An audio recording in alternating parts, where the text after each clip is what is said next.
On va encore se disputer. C'est du plastoc, il t'en met du plastoc. Non mais c'est quand même incroyable. Voilà. Elle est quand même mariée le cul d'une Pacer avec les yeux du Miura. Hey salut, garage j'encaisse, ni vu ni connu j'encaisse. Le Jimmy il est là. Salut. Voilà, alors, on va encore se disputer. On va se disputer mais avec beaucoup plus de douceur je pense. Ah ouais? Bah là tu me fais vivre un rêve. Hein. Là on n'est plus sur mes souvenirs à moi, on est sur mes projections. Ah ouais, tes rêves, tes fantasmes. Ouais, mes rêves, tes fantasmes, bien sûr. Mais... Toujours tabac à cache, tout ça. Alors oui, il y a un peu de ça. Alors on est plus sur d'autres nuanciers. D'autres références. Je vais te les sortir, hein, t'inquiète, attention, elles y sont. Et non mais surtout dans le côté rêve, c'est-à-dire que là, c'est la première fois que je conduis de ces modèles. Je te fais la surprise, je te prends par surprise à chaque fois. Là, il m'a déjà fait conduire une F40 pieds nus. Hein, pour info quoi. Ouais, c'était toi qui étais pieds nus ou moi? Parce que moi, je suis pieds nus. Les deux. Bon là on est sur quelque chose du domaine, voilà, c'est pas de l'inaccessible. Hein. Mais ça commence à valoir un peu cher quand même. Ouais. Par contre, deux philosophies, un peu comme dans la vidéo de la R5 et de la 205. C'est vraiment deux philosophies qui s'affrontent. Ouais. On est vraiment dans quelque chose de très conflictuel pour finir. Oui, bah oui. Ça te plaît ça. Ah, t'as envie de la conflictuelle. Corvette C8. Regarde, elle est pas belle celle-là là.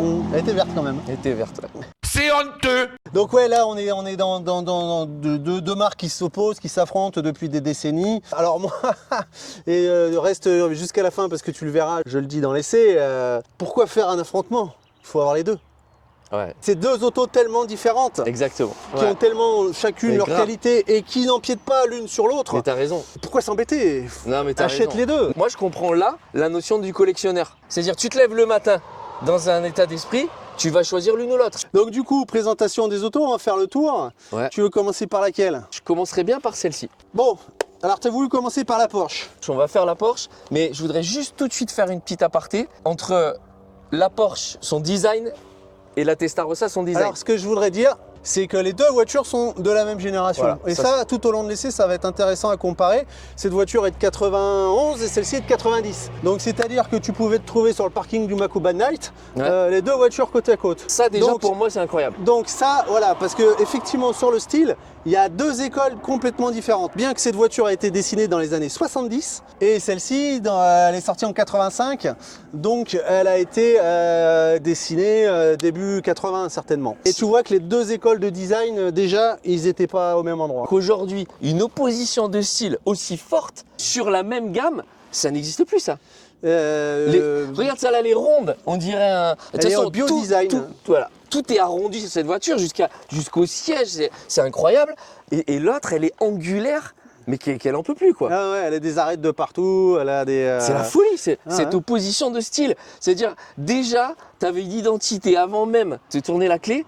Tu sentais déjà que tu choisissais une identité et pas l'autre. Ouais. Pour donc le style de cette voiture, il y a une information importante que j'ai dit dans la vidéo de cette voiture, mais si tu l'as pas vue, je vais le répéter. Est-ce que tu sais de quoi est inspiré l'arrière de cette voiture?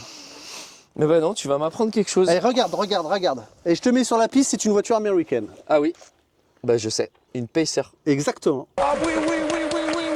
Le designer de la 928 s'était inspiré de la Pacer avec la custode bien aplatie parce que c'est une voiture. Et qui il me l'a aller pas vite. dit, hein. On n'a pas préparé le truc. Voilà, je viens de le prendre dans la gueule. Et l'arrière tout arrondi aquarium de la Pacer, passé avec un rouleau à pâtisserie pour l'aplatir. Ils se sont inspirés de ça pour faire l'arrière de cette voiture tout incroyable. Toute ronde. Et alors l'avant, est-ce que tu peux me dire où est-ce qu'ils ont pris l'inspiration pour ces phares? Ça c'est facile. Ouais. C'est italien là. Ouais, c'est la Miura. Voilà, c'est la Lamborghini Miura. Sauf qu'elle a pas les cils, celle-là, quoi. Et la Miura, ils avaient fait cela en haut, et là, ils l'ont mis en bas. Ah ouais, exact. Ils ont triché un peu, ils se sont dit non, nous, pas copier, non, c'est Manfred, dans la tête à Manfred, il a pensé ça. L'Allemand, il est allé quand même marier le cul d'une Pacer avec les yeux du Miura. Mais ça marche.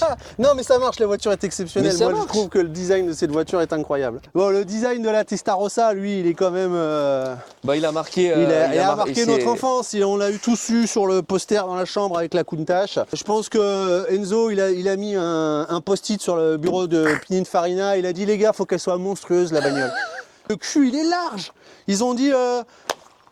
Quand on te suit dans cette voiture, on a l'impression que l'arrière, c'est comme si, comme quand tu suis une bagnole qui a pris un shoot, tu sais, et que tu as l'impression que les roues arrière, elles sont pas synchro avec celles de devant, tellement Elles sont larges par que rapport c'est large. ouais. Mais heureusement, parce que vu le poids Eh oui. et le monstros qu'il y a dedans, mais sinon tu tournes, Et ça tu passe sais devant que direct. tu as 4 amortisseurs derrière pour tenir tout le Ah train bon arrière. Eh oui, tu as 2 amortisseurs par côté. Oh, ah ouais. Et ça là, on dirait pas Ah un ouais, clip le de... design de... tu vois, quand je conduisais la voiture, je me suis mis Forest, qui a dans L'amour ouf là, c'est la bande son. Bref, C'est un pas la truc- ref. C'est Si t'as la ref, une dis-nous ref punk dis-nous, rock. voilà. Et j'ai pensé à l'arrière en même temps. Ça, c'est très 80, c'est du Ah plastoc. oui, hein. oui. Non, non, c'est de l'alu. Ah, c'est de l'alu. Ouais, ouais. Ah ouais, d'accord, ok. Ouais, ça aussi, c'est de l'alu, là. Ah ouais, ok. Ah ouais, bah quand même, c'est... Mais Non, c'est... il y a du plastoc, ils t'en mettent du plastoc. Non mais c'est quand même incroyable de mettre... On dirait, sur les R18, ils mettaient pareil, mais ils le mettaient sur la lunette arrière, tu sais. Il est con lui, hein. Mais il est drôle, très drôle. Et ça reprend le design des ailettes là. Oh, Franchement, c'est Pininfarina, je Non, crois mais que c'est là- un des plus beaux Ah ouais, dessins ouais. de Pininfarina. Ah ouais. C'est un des plus. C'est une voiture hyper emblématique. Parce qu'elle est grosse, à la fois elle est petite, à la fois elle est basse. Tu as vu la position de conduite? Ouais. Ah ouais. C'est la position de conduite, c'est un truc de fou. Là, la position de conduite, Non, c'est une voiture, ça. ça c'est un canapé, tu fais tout ce que tu Ça, c'est veux. une voiture. Ça, la position ça, de c'est pas une conduite, voiture, ça. c'est à toi Ah. à te plier à la ouais. voiture. Ah ouais. Donc le moteur, c'est un 5 litres, 12 cylindres en V à 180. Et alors là, tu vas reprendre tes cours de géométrie, tu vas dire mais Ça y est, V, j'ai 180, ça fait un moteur à plat. Ah oui, exact. Donc du coup, c'est un boxer. Ok. Mais non, c'est pas un boxer. J'ai rien compris. Non, ou alors c'est moi. Non, moi non plus, j'ai rien compris. Pourquoi? Parce que l'ordre d'allumage du boxer n'est pas le même que l'ordre d'allumage du V. Bon, là, c'est technique, les gars. Eh oui, mais bon, il y a aussi, Oui, non, non, mais il y a aussi j'ai- des internautes pour qui, ça, qui hein, aiment, l'ancien. qui aiment aussi la Non, technique. non, mais Donc le alors, moteur, surtout sur ce genre de... il est V ouvert, comme ça, Ouais, mais avec l'ordre d'un V, pas d'un boxer. ok. Ensuite, ce moteur, il est géré par 2 doseurs KG-tronic. C'est la préhistoire. D'accord. C'est pour ça que quand on l'oppose à la Porsche, Ah. qui elle a une injection en multipoint Ah ouais, ok. électronique, Ah ouais. ça veut dire qu'elle est encore un peu brutale. Tu sais, la voiture, elle est un peu. Après, moi, j'aime bien le côté à l'ancienne. C'est-à-dire que c'est une 205 rallye, entre guillemets. Attention, tu vois, c'est-à-dire... références de Non, Papy non, Chulo, tu sais. attendez, il faut que à chaque fois, il faut que j'explique quand ça me vient. Quand tu compares une 205 GTI, Gentry, Griffe, je sais pas quoi, avec une 205 rallye. Ouais. Il y a les carbus, c'est un 1300. Et elle te donne de la sensation plus que la GTI. C'est deux voitures quasiment différentes. D'accord. Ah ouais. Donc, du coup, là, on est sur une philosophie différente. On a remis le moteur devant. On passe sur un V8, 5 litres, 32 soupapes. Où donc là, du coup, on devient sur une auto moderne. C'est ça. Parce que la Testarossa, on a encore 2 soupapes par cylindre. On n'a pas Alors, 4 soupapes moderne, par cylindre. t'as perdu quelques sensations du coup. Oui. De toute façon, la philosophie, elle n'est pas faite pour être violente sur cette voiture. Donc du coup, elle est modulable. Elle a un moteur qui est souple et puissant à la fois.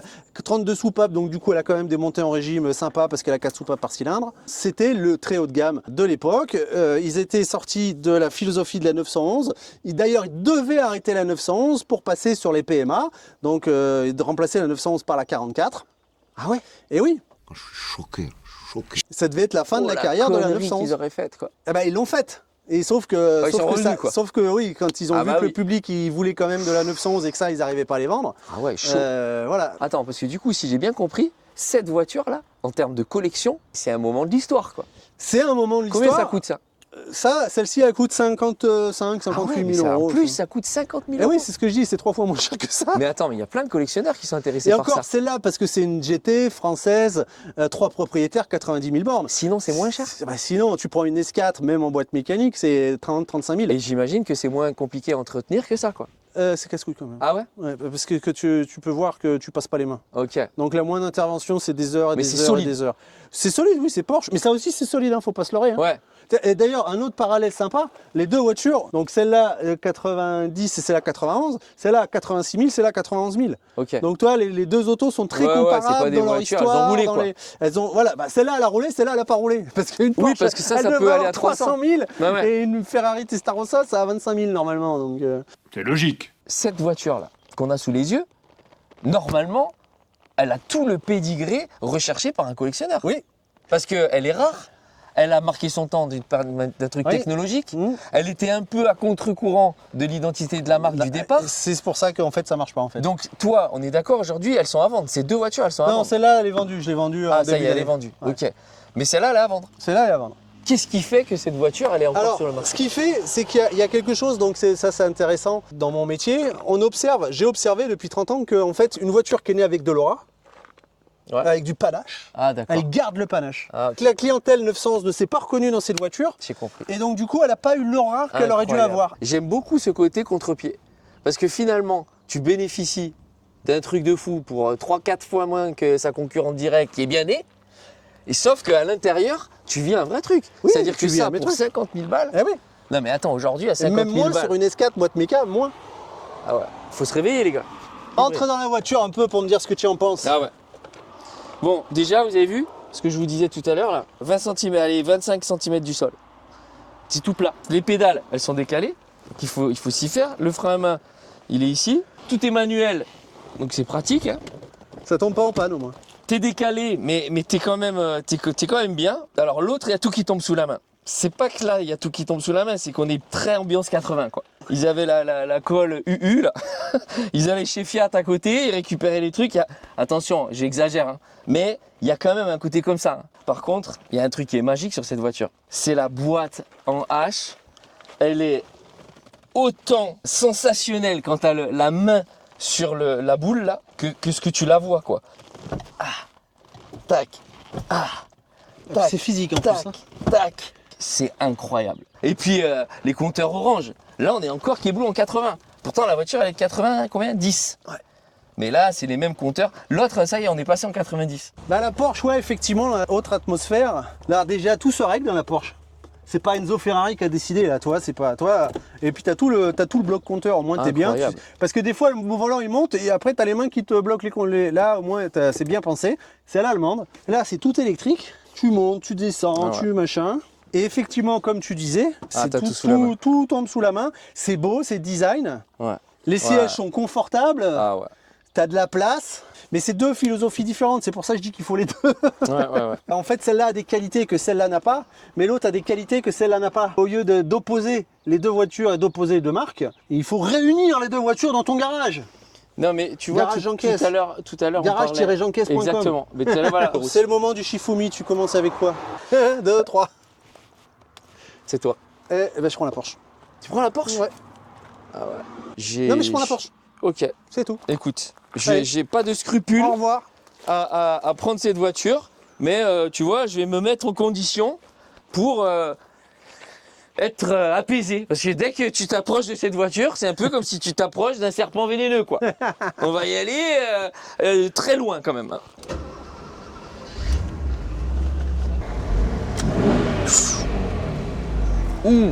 Allez, c'est parti. Hihi. Allez, les essais, c'est fait pour essayer. Alors moi, je prends la Porsche. Jimmy, il a pris la Ferrari. Voilà, l'embrayage est doux. La boîte de vitesse est douce.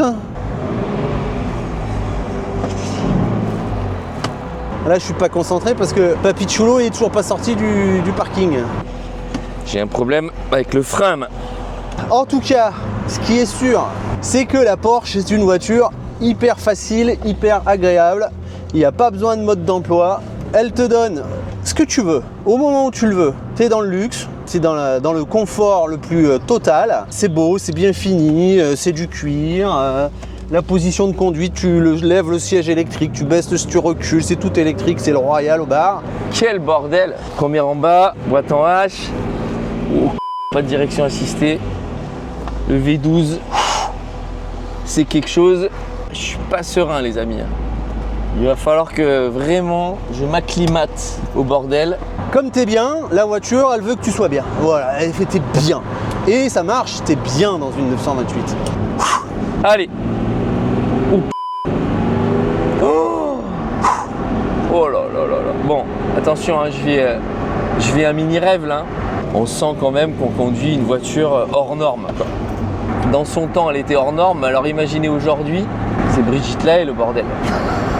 Alors après, au niveau des sensations, pareil, elle te donne ce que tu veux au moment où tu veux. C'est-à-dire que tu veux rouler sur le couple, tu as un V8 5 litres de 330 chevaux, 2500 tours, un filet de gaz en quatrième.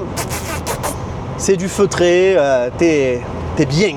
Ah, je suis bien. Ou alors, si tu veux un petit peu plus de watts, Deuxième, voilà, en seconde ça ira très bien. Hop, et là, eh ben, tu lui demandes des chevaux, elle te donne des chevaux, toi, elle est rageuse. Hop, 4005, voilà. Et là, tout de suite, c'est plus la même voiture, c'est plus la même ambiance.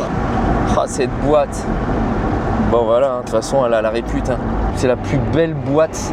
J'ai pas dit que c'était la plus bonne boîte. J'ai dit que c'était la plus belle boîte du monde. Oh, le passage des vitesses. Clac, clac. Oh là là là. Elle est modulable, elle a la géométrie variable. Suivant ton état d'esprit, suivant ce que tu as envie, bah, la voiture elle s'adapte. Voilà, c'est une Porsche, elle est germanique, elle est solide, elle est rassurante. Elle est là où tu l'attends au moment où tu l'attends. C'est une voiture incroyable. Les Porsche sont parfaites. Et c'est d'ailleurs un peu ce que je leur reproche. Mais la 928, comme c'est une auto qui est une Porsche à moteur avant qui est un petit peu moins aimée, et ben moi je l'aime bien. Bon après voilà, il y a du poids à l'arrière. Quand tu freines, il faut la tenir. Et encore là, j'ai pas dépassé 2500 tours quoi. Ah purée, le bruit. Oh là là. Oh là là, qu'est-ce que c'est beau. Et qu'est-ce que c'est bon quoi. Donc là on attaque un petit peu la nationale, un petit peu avec les grandes courbes. Et c'est vraiment le terrain privilégié et favori de cette voiture. Là en troisième on met gaz. On se pose pas la question, il y a des chevaux. Voilà, une allonge de ouf. C'est vraiment une GT pour faire des voyages, des longues distances à très haute vitesse. C'est comme ça qu'elle a été pensée et c'est vraiment là qu'elle se régale et qu'elle est la meilleure. J'ose pas enquiller la 2 parce qu'il y a tellement de couple. C'est un châssis mais il y a tellement de poids à l'arrière que l'arrière il veut passer devant. Dès que tu accélères, tu sens bien ça quoi. Ouh là là là là. Dès que tu passes les 4000, oh le bruit. C'est pas si compliqué que ça en fait à conduire. Mais bon, il y a quand même cette sensation de dangerosité, voilà. Et mais c'est ça qui fait le truc, hein. C'est ça qui fait que c'est bon. C'est une auto voilà, qui se conduit avec une main. C'est bien. Je suis bien. Oh là là, qu'est-ce que je suis bien. Donc j'en profite parce que je suis un youtubeur là, professionnel. Petit placement de produit pour les transports Walter. Ludo Walter, mon copain, je l'ai fait la dernière fois quand j'ai essayé la 928 d'ailleurs. Et je le refais parce que c'est toujours mon copain depuis 10 ans et c'est lui qui transporte les voitures. Donc si vous avez besoin d'un transporteur pour transporter votre voiture de sport et de collection, n'hésitez pas à faire appel à Ludo. Ludo, c'est l'homme qu'il vous faut. Transport Walter, je vous mets le numéro dans la description. Autant les voitures des années 80, 70 qu'on conduisait, je sentais bien qu'on était en 80 et en 70. Oh, autant là, on est en 90. Voilà, t'as une voiture qui devait déjà avoir au moins 10 ans d'avance sur son temps. C'est incroyable. Écoutez, en fait, faut pas avoir peur de cette voiture. Elle fait peur, mais elle n'est pas sournoise, quoi. C'est une agressivité voluptueuse. Je vais un peu loin encore, hein, comme d'habitude. La 928, il n'y a pas de traumatisme, il n'y a pas de révélation, on n'est pas dans du sensationnel. Franchement, c'est un excellent choix, un excellent rapport qualité-prix. Elle est beaucoup plus accessible à l'achat que la Testarossa. La Testarossa, c'est entre 120 et 160, 170 000 euros. Donc, quand on prend le problème de ce côté-là, effectivement, on se dit que la 928 est un excellent choix. Le rapport qualité-prix, il est clairement, mais très clairement en faveur de la 928.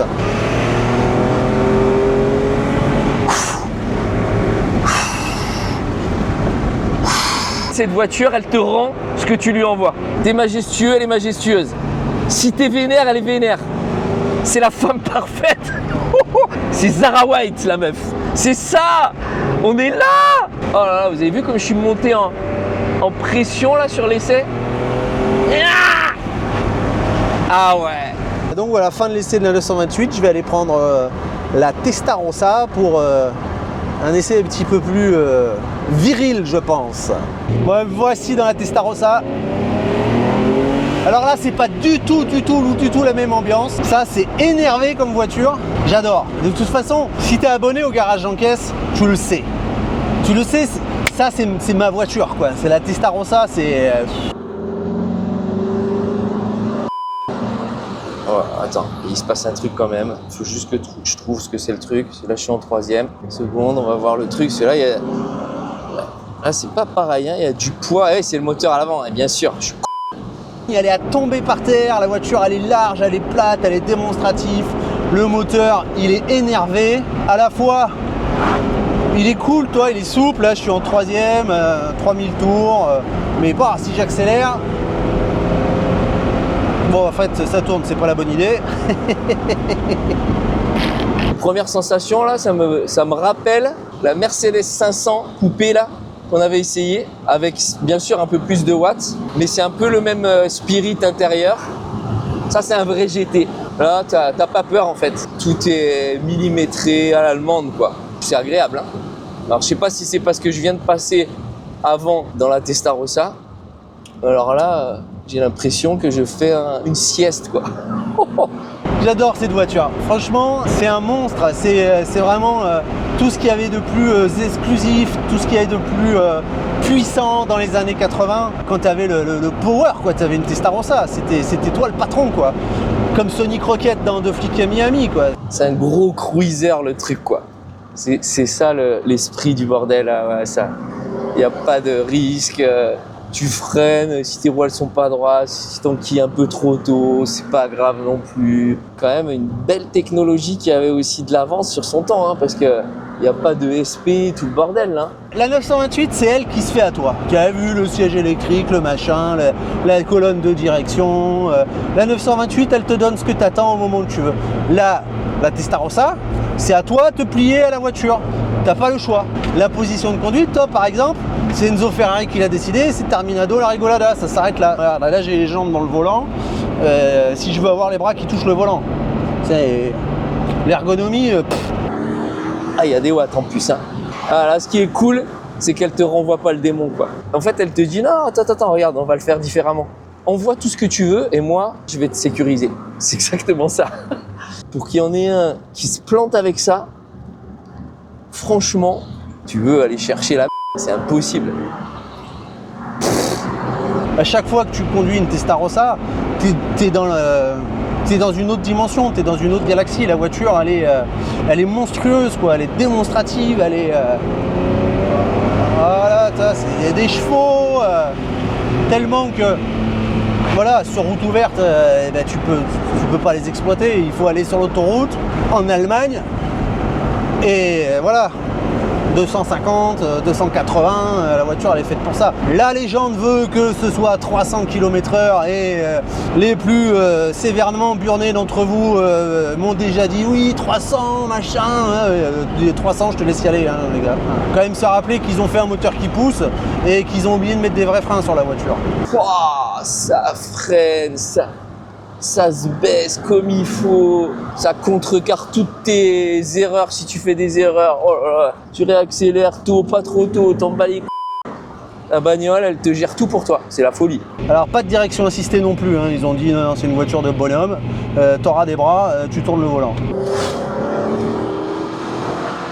Et quand tu la secoues, là, regarde, voilà, là je la secoue, je monte à 5000 en seconde.